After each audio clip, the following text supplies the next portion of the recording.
पहाड़ों की सरहदों से पार हुई शीतलहर। पहाड़ों से मैदानों तक ठंड का कहर। कहीं बर्फबारी की दस्तक तो कहीं कोहरे की सफेदी। पहाड़ों पर बर्फबारी का नजारा तो मैदानों में लो विजिबिलिटी। ये आलम है देश के उत्तरी राज्यों का। बीते साल पहाड़ों पर हुई कम बर्फबारी से जहां स्थानीय लोग परेशान थे, तो वहीं पर्यटकों में भी इसको लेकर नाराजगी देखी गई थी। लेकिन इस साल कुदरत ने ये सभी अरमान साफ कर दिए हैं। कुदरती तौर पर जन्नत कही जाने वाली कश्मीर घाटी में हुई बर्फबारी के बाद नजारा आपके सामने है। इन तस्वीरों को देखकर अंदाजा लगाया जा सकता है कि कश्मीर को जन्नत क्यों कहा जाता है। पर्यटकों को अपनी ओर खींचने वाले इन मनमोहक नजारों को देखने के लिए कई सालों का इंतजार करना पड़ा है, क्योंकि कश्मीर समेत हिमाचल में एक लंबे अरसे के बाद व्हाइट क्रिसमस तो देखने को मिला ही, साथ ही नए साल पर भी ताजा बर्फबारी देखने को मिली है। अब इन तस्वीरों को भी देखिए। तस्वीरें हैं कश्मीर के डोडा की, जहां पर बर्फबारी के बाद बढ़ती ठंड के साथ साथ बहते झरने जम चुके हैं। पर्यटक जमे झरनों के पास रुक रुक कर सेल्फियां ले रहे हैं। कश्मीर के बर्फबारी प्रभावित इलाकों में सफेदी की चादर ओढ़ ली है और पुंछ इलाके में तो बर्फबारी और फिसलन की वजह से मुगल रोड चौथे दिन भी बंद रहे।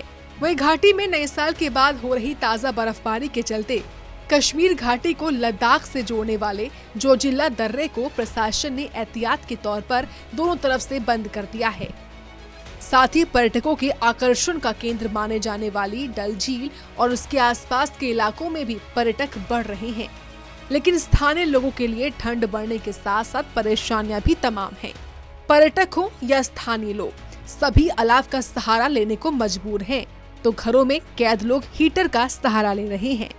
ये तो हुई पहाड़ों की बात, लेकिन मैदानों में हालात बढ़ती ठंड के चलते पहाड़ों से अलग नहीं हैं, क्योंकि यहाँ पर भी लोग तापमान के लुढ़कने से आंख तापते नजर आ रहे हैं। अंबाला की सब्जी मंडी में सुबह सवेरे पहुँचने वाले सब्जी विक्रेताओं ने बढ़ती ठंड के चलते परेशानियां बढ़ने की बात कही है। बहुत ज्यादा असर है ठंड का। ठंड में हाथ ही सुन पड़े हैं, हाथ काम ही नहीं कर रहा, इस करके काम हो नहीं रहा। ठंड बहुत ज़्यादा है जी, हाथ सुन हो रहे हैं और सब्जी बिक नहीं रही है, काम भी मंदा है बहुत। 2025 साल है, ठंड इतनी है कह नहीं सकते। सुबह 4 बजे रजाई छोड़ने जी नहीं करता, फिर क्या करें, मजबूरी है। वहीं शीतलहर के असर से राजधानी दिल्ली भी अछूती नहीं है। चाय की टपरियों पर लोगों की भीड़ देखी जा रही है, तो वहीं आग के आसपास राहगीरों का जमावड़ा देखा जा सकता है। क्योंकि बहुत ज़्यादा ठंड पड़ रही है और आग के बिना तो मतलब ऐसा है कि बाहर तो बड़ा मुश्किल है, ऊपर से हवा भी चल रही है, तो आग बहुत ज़रूरी है अभी हमारे लिए, क्योंकि आग के बगैर अगर हम रोड पे जा रहे हैं तो बहुत ज़्यादा ही ठंड लग रहा है, तो इसलिए थोड़ा आग सेक रहे हैं। ऊपर से सर्वर मिल गए तो यहाँ पे आग जलाए हुए थे तो बैठे हुए। बाकी दिल्ली के अंदर ठंड बहुत ज़्यादा है और चाय का सहारा है और आग के आगे बैठे हुए हैं।